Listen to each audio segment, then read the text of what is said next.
Botem diferentes modelos de vacuna, pero dois é saquinanta um modelo que minda botem efeitbol, nós põe liposoma, of como que ele, então botem informação genética dentro, e sei botar hanha disperso dentro do braço.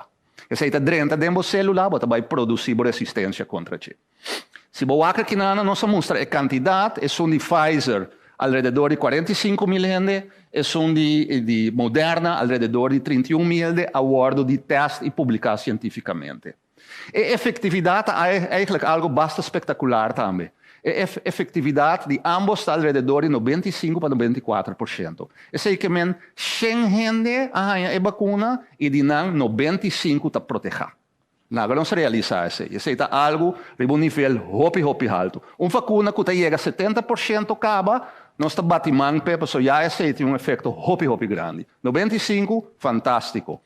Algo que está hopi bom para nós realizar, que a vacuna não aqui, segura são publicar para Moderna, e são de Pfizer também, tem mesmo coisa, não analisar também o efeito de vacuna em grupo de risco separado.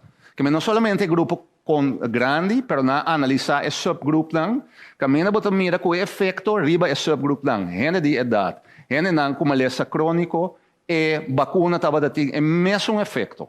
Que men eta duna nos confiança, que também é não sara solamente generalmente cultura gente, pero seguro para o grupo de risco e tem seu efeito não mesmo bom.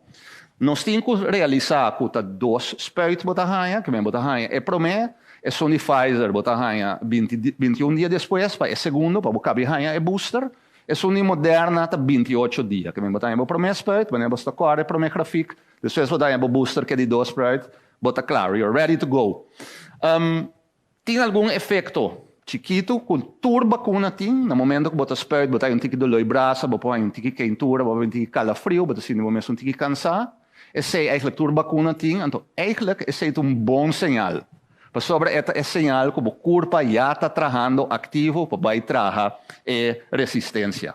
Que esse é um ponto de atenção e também maneira irali sabe se acaba botin que guarda a vacuna em uma diferente temperatura que também exige algo de boa infraestrutura.